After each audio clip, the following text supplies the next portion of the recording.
Hello welcome back to my channel. അപ്പോൾ ഈ ഒരു വീഡിയോ ഇന്നത്തെ ട്യൂട്ടോറിയൽ വീഡിയോ ആണ്. അപ്പോൾ ഇതിൻ്റെ ഒരു ഹിജാബ് ഷോളാണ് കേട്ടോ, ഒരു ഗ്രീൻ കളർ, നല്ലൊരു കളറാണ്. അപ്പോൾ ഇതൊരു യൂസ് ചെയ്യാൻ പറ്റാത്ത ഒരു ഷോളായതുകൊണ്ട് അത് ഞാനൊരു നല്ലൊരു ടോപ്പ് അടിക്കാമെന്ന് വിചാരിച്ചു കേട്ടോ. അപ്പോൾ അതിന് വേണ്ടിയിട്ട് ഞാൻ 2 നൂല് എടുക്കുന്നുണ്ട്, ഇതിന് മാച്ച് ആയിട്ടുള്ളത്. അപ്പോൾ ഇതിൽ ഏത് ബെസ്റ്റ് ആയിട്ടുള്ള നൂല് നോക്കിയിട്ട് ഞാൻ അത് എടുക്കുന്നുണ്ട് കേട്ടോ. അപ്പോൾ ഈ ഒരു ഷോൾ എന്താ യൂസ് ചെയ്യാൻ പറ്റുകയെന്ന് വെച്ചാൽ നല്ല കട്ടിയാണ്, തലയിൽ ഇടുന്ന സമയത്ത് ഭയങ്കര ബുദ്ധിമുട്ടായിട്ട് ഫീൽ ചെയ്യും. ഈ ഒരു ഫോട്ടോയിൽ കാണുന്ന തട്ടാണ് കേട്ടോ, അത് നമുക്ക് പുറത്തൊക്കെ കിട്ടുപോയി കഴിഞ്ഞാൽ പുറത്തുനിന്നുള്ള സൗണ്ട് നമുക്ക് ചെവിയിൽ കേൾക്കാൻ കുറച്ച് ബുദ്ധിമുട്ടായിരിക്കും, കാരണം നല്ല കട്ടിയാണ്. പിന്നെ ഇത് ഇങ്ങനെ നമ്മുടെ ചെവിയിലും മുടിയിലൊക്കെ ഇങ്ങനെ ഇതാവുന്ന സമയത്ത് ഒരു സൗണ്ടും കേൾക്കുക, അതുകൊണ്ട് ഭയങ്കര ഇറിറ്റേഷൻ ഫീൽ ചെയ്യും കേട്ടോ. അപ്പോൾ അത് നമുക്ക് കട്ട് ചെയ്തിട്ട് ഒരു മോഡൽ ഞാൻ അവിടെ വരച്ച് വെക്കുന്നുണ്ട്. ആ ഒരു ഇതിലേക്ക് ഞാൻ അടിക്കാനായിട്ടോ പ്ലാൻ ചെയ്തിരിക്കുന്നത്. അപ്പോൾ ഒരു ക്രോപ്പ് ടോപ്പാണ്, നമുക്ക് ജീൻസിൻ്റെ കൂടെയോ അല്ലെങ്കിൽ പലോസ പാൻറ്റിൻ്റെ കൂടെയൊക്കെ ഇടാൻ വേണ്ടിയിട്ടുള്ള ഒരു ക്രോപ്പ് ടോപ്പാട്ടോ. അതിന് വേണ്ടി ഞാൻ ന്യൂസ് പേപ്പറിൽ എൻ്റെ കറക്റ്റ് അളവും കാര്യങ്ങളൊക്കെ എടുത്തിട്ട് ചെയ്യുന്നുണ്ട്. ഞാനപ്പോൾ ഫ്രണ്ട് നെക്ക് ഞാൻ 5 എടുക്കുന്നത്, പിന്നെ ഷോൾഡർ 4.5 എടുക്കുന്നുണ്ട്, പിന്നെ ബാക്ക് നെക്ക് 2.25 എടുക്കുന്നുണ്ട്, പിന്നെ എന്താണ് ആം ഹോൾ 7 എടുക്കുന്നുണ്ട് കേട്ടോ.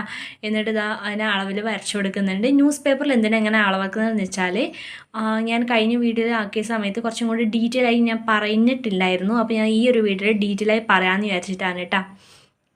അപ്പോൾ ഇതാ ബാക്ക് നെക്ക് ഞാൻ 2 എടുക്കുന്നത് കേട്ടോ. അത് എന്നിട്ട് നമ്മുടെ ഈ ഒരു നെക്കൊക്കെ നമുക്ക് ഇങ്ങനെ കേർവ് ചെയ്ത് കറക്റ്റായി കിട്ടാൻ വേണ്ടിയിട്ടുള്ള ഈ സ്കെയിൽ വെച്ചിട്ട് നല്ല ഷേപ്പാക്കി കൊടുക്കുന്നുണ്ട്. ആം ഹോളും ഷേപ്പാക്കി കൊടുക്കുന്നുണ്ട്. പിന്നെ ജസ്റ്റ് ഇതിൻ്റെ നമ്മൾ എത്രയാണോ സൈസ് അത് × 4 അടിക്കുക. അതിൻ്റെക്കാളും ഒരു 2 ഇഞ്ച് എക്സ്ട്രാ കൊടുത്തിട്ട് നമ്മൾ ഇവിടെ അളവാക്കി കൊടുക്കുന്നുണ്ട് കേട്ടോ. അപ്പോൾ ഞാൻ കുറച്ച് ലൂസാക്കിയിട്ടാണ് അടിക്കാൻ പ്ലാൻ ചെയ്തത്. അപ്പോൾ അതും എടുത്തിട്ടുണ്ട്. പിന്നെ എൻ്റെ ടോട്ടൽ ലെങ്ത്ത് നോക്കുന്നുണ്ട് ഈ ടോപ്പിന് വേണ്ടിയിട്ടുള്ളത്, കാരണം ഇതിൻ്റെ അടിയിൽ വേറൊരു ഫ്രില്ല് വരുന്നുണ്ട്. ടോട്ടൽ ടോപ്പിൻ്റെ അളവെന്ന് വെച്ചാൽ 21.5 ആണ് കേട്ടോ. അപ്പോൾ ഞാൻ ഇപ്പോൾ എടുത്തിരിക്കുന്ന അളവ് 15.5 ആണ്. ബാക്കി നമുക്ക് ഫ്രില്ല് അടിച്ചിട്ട് കയറ്റാനുള്ളതാണ്. അളവെടുത്തിട്ടുള്ള പേപ്പർ നമ്മൾ കട്ട് ചെയ്തിട്ട് ഇതിലേക്ക് വെച്ച് കൊടുക്കുകയാണ്, തുണിൻ്റെ മേലെ വെച്ചിട്ട് മാർക്ക് ചെയ്ത് കൊടുക്കുന്നുണ്ട്. അപ്പോൾ നമ്മളിതിൽ കട്ട് ചെയ്യുന്ന സമയത്ത് പേപ്പറിൽ ബാക്ക് നെക്ക് മാത്രമാണ് കട്ട് ചെയ്യാൻ പാടുള്ളൂ, ഫ്രണ്ട് നെക്കിൻ്റെ അവിടെ കട്ട് ചെയ്യാൻ പാടില്ല. എന്നിട്ട് ഇതിൽ ഈ എക്സ്ട്രാ ഒരു 1/2 ഇഞ്ചും കൂടെ ഞാൻ കൊടുത്തിട്ടാണ് കട്ട് ചെയ്യണത്. ഈ ബാക്ക് നെക്കാണ് കേട്ടോ ഇപ്പം മുറിച്ചുകൊണ്ടിരിക്കുന്നത്. ഫ്രണ്ട് നെക്ക് ഞാൻ ഇതിൽ അളന്നിട്ടില്ല, ഇതിൽ നമ്മൾ 4ആയി മടക്കിയിട്ടാണ് മാർക്ക് ചെയ്തത്. അത് നമ്മളത് തുറന്നു നോക്കുന്ന സമയത്ത് 2 പീസായി കിട്ടും. അതിൽ ഒരു പീസ് എടുത്തിട്ട് നമുക്ക് ഇനി ഫ്രണ്ട് നെക്കിലേക്കുള്ളത് വേണ്ടി ഈ പേപ്പറിൽ കട്ട് ചെയ്തിട്ട് അത് നമുക്ക് തുണിയിൽ വെച്ചിട്ട് മാർക്ക് ചെയ്തിട്ട് കട്ട് ചെയ്യാനായിട്ടാണ്. അപ്പോൾ ഒരു ബാക്ക് നെക്കും ഒരു ഫ്രണ്ട് നെക്കും ആയിട്ട് കിട്ടും. അപ്പോൾ ഇതാണ് നമ്മുടെ ഫ്രണ്ട് നെക്ക്. ഞാൻ ഇവിടെ എടുത്തിരിക്കുന്ന അളവ് ഞാൻ പറഞ്ഞിട്ടുണ്ടായിരുന്നു, 5 എടുത്തിരിക്കുന്നത്. ഇതാ ഫ്രണ്ട് നെക്ക്, ബാക്ക് നെക്ക്.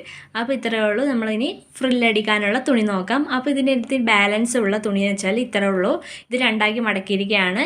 അപ്പോൾ ഇത് നമുക്ക് കയ്യിലേക്കും വേണം, അതുപോലെ ഫ്രണ്ടിലും ബാക്കിലുള്ള ഫ്രില്ലിനും വേണ്ടിയിട്ട് എടുക്കണം. അപ്പോൾ ഇത് 2ആക്കി എടുക്കുന്നുണ്ട്. എന്നിട്ട് ഈ ഇതിൽ 2ആക്കി എടുത്തതിൽ ഒരു ഭാഗം കൈക്ക് വേണ്ടിയിട്ടുള്ളതും ഒരു ഭാഗം ഈ ഫ്രണ്ടിലും ബാക്കിലേക്കുള്ള ഫ്രില്ലിന് വേണ്ടിയിട്ടാണ് കേട്ടോ മാറ്റിയേക്കണം. അപ്പോൾ ഞാനിത് 2ആക്കി എടുത്തതിന് എത്ര നീളം വരുന്നുണ്ടാണ് നോക്കുന്നത്, അതിനനുസരിച്ച് വേണം ഇത് കട്ട് ചെയ്യാനായിട്ട്. അപ്പോൾ നോക്കുമ്പോൾ 21.5 കിട്ടുന്നുണ്ട്. അപ്പോൾ ഞാൻ വിചാരിച്ചു ഇത് 2ആയിട്ട് മുറിച്ചെടുക്കാൻ വേണ്ടി പറ്റും. അപ്പോൾ ഞാനത് 2ആയിട്ട് മുറിച്ചെടുക്കുകയാണ്.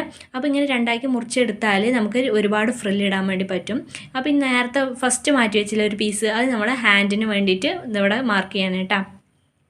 അപ്പോൾ ഇതിൻ്റെ സ്ലീവ് വന്നിട്ട് നമ്മുടെ മുട്ടുങ്കൈൻ്റെ അത്രക്കൊക്കെ ആയിട്ടാണ് വരിക, അത്ര കിട്ടുള്ളൂ. കാരണം നമുക്ക് തുണി കുറവല്ല, ഇതൊരു ഹിജാബ് ഷോളാണ്, അപ്പോൾ അതിനനുസരിച്ചല്ലേ നമുക്ക് തുണി കിട്ടുള്ളൂ. ഇതുപോലെ കട്ടിയായിട്ടുള്ള ഹിജാബ് ഷോളൊക്കെ ഉണ്ടെങ്കിൽ ഇപ്പം തന്നെ നിങ്ങൾ പോയി അടിക്കാനായിട്ട് ഇതുപോലെയൊക്കെ. കാരണം സിമ്പിളായിട്ടുള്ള സ്റ്റിച്ചിങ് ആണ്. എളുപ്പപ്പണിയെന്ന് വെച്ചാൽ അത്രയും എളുപ്പപ്പണിയാണ് കേട്ടോ ഈ ഒരു ടോപ്പ് അടിക്കാനായിട്ട്. അത് നമുക്ക് ഇപ്പോഴത്തെ നല്ല ട്രെൻഡിങ് ആയിട്ടുള്ള മോഡൽ എങ്ങനെ വേണമെങ്കിലും മാറ്റിയെടുക്കാം. അപ്പോൾ ഞാൻ ഇങ്ങനത്തെ ഒരു ടോപ്പാണ് കേട്ടോ അടിക്കുന്നത്. അപ്പോൾ ഈ ഒരു ഫ്രില്ലാണ് ഞാൻ പെട്ടുകൊണ്ടിരിക്കുന്നത്. ഇത് ഫ്രണ്ടിലത്തെ പീസാണ്. അപ്പോൾ നല്ല വശം കൂടെ വെച്ചിട്ട് ഞാനതാ കുഞ്ഞു ഫ്രില്ലിട്ടുകൊണ്ടിരിക്കുകയാണ്. അപ്പോൾ ഇതാ കണ്ടില്ലേ, ഇങ്ങനെ കേട്ടോ ഫ്രില്ലിടുന്നത്. അപ്പോൾ ഇത് ഈസി ആയിട്ട് അടിക്കാൻ വേണ്ടി പറ്റുന്നതാണ് കേട്ടോ. ഒന്നുമില്ല, നമ്മൾ കൈ അറ്റാച്ച് ചെയ്യുന്നു, ഈ ഒരു ഫ്രില്ല് അറ്റാച്ച് ചെയ്യുന്നു, അത്രേ ഉള്ളൂ. കൂട്ടി യോജിക്കുന്നു, അത്രേ ഉള്ളൂ കേട്ടോ.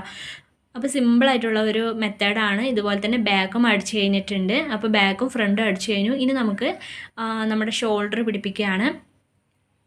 അപ്പോൾ നിങ്ങൾക്ക് ഇങ്ങനത്തെ ഉപയോഗിക്കാൻ പറ്റാത്ത ഷോളൊക്കെ ഉണ്ടെങ്കിൽ എന്തായാലും ഇപ്പോൾ തന്നെ അടിക്കണം. ഇത് എൻ്റെ അടുത്ത് ഇത് കുറേ ആയി ഇങ്ങനെ ഉണ്ടായിട്ട് ഞാനിപ്പോൾ വേണ്ട വെച്ചിട്ട് പിന്നെ കുറേ ഇരുന്നു. പിന്നെ വെറുതെ വെച്ചിട്ട് എന്താ കാര്യം, ഇങ്ങനെയാണെങ്കിൽ നമുക്ക് യൂസ് ആക്കാനും പറ്റും, കാരണം നല്ല കട്ടിയുള്ള ക്ലോത്താണ് കേട്ടോ. പിന്നെ നമ്മുടെ ഹാൻഡ് വെച്ചിട്ടുണ്ട്. ഹാൻഡിൻ്റെ ഈ എൽബോൻ്റെ സൈഡില്ലേ അവിടെ ഇതുപോലെ ഒരു 1/2 ഇഞ്ചിൽ ഇങ്ങനെ മടക്കി അടിച്ചിട്ട് ഞാൻ കുറച്ച് എലാസ്റ്റിക് ഇട്ട് കൊടുക്കുന്നുണ്ട് കേട്ടോ. എൻ്റെ കൈൻ്റെ അളവിനനുസരിച്ചിട്ട് എലാസ്റ്റിക് ചേർത്തിയിട്ട് അടിച്ചു കൊടുക്കുകയാണ്. പിന്നെ ഇതാ നമ്മളെ ആം ഹോളിൻ്റെ അവിടെയൊക്കെ ഞാൻ അറ്റാച്ച് ചെയ്തു കേട്ടോ കൈ. പിന്നെ ഇത് നമ്മുടെ സൈസിനനുസരിച്ചിട്ട് കൈ തൊട്ട് നമ്മുടെ ഈ ടോപ്പിൻ്റെ എൻഡ് വരെ അടിക്കുകയാണ്. പിന്നെ ഇതിൻ്റെ സൈഡ് ഓവർലോക്ക് ഇതൊക്കെ ഞാൻ അടിച്ചിട്ടുണ്ട് കേട്ടോ. അതൊന്നും കാണിക്കണ്ടല്ലോ, അത് വിചാരിച്ചിട്ട് കാണിക്കാത്തത്. ഇതാ കണ്ടില്ലേ, എൻ്റെ അളവിനനുസരിച്ച് അടിച്ചിട്ടുണ്ട്. ഇനി നമുക്ക് നമ്മുടെ ലാസ്റ്റ് സൈഡും കൂടെ അടിക്കാനുണ്ട്, അതായത് ഈ ഫ്രില്ലിൻ്റെ അറ്റത്ത് കേട്ടോ. അതും കൂടെ അടിച്ച് കഴിഞ്ഞാൽ നമ്മുടെ ടോപ്പ് ഇവിടെ റെഡി ആയിട്ടുണ്ട്. സിമ്പിളായിട്ടുള്ളൊരു ടോപ്പാണ്. എല്ലാവരും ഈ ഒരു ടോപ്പ് എന്തായാലും അടിച്ചു വെക്കണം കേട്ടോ.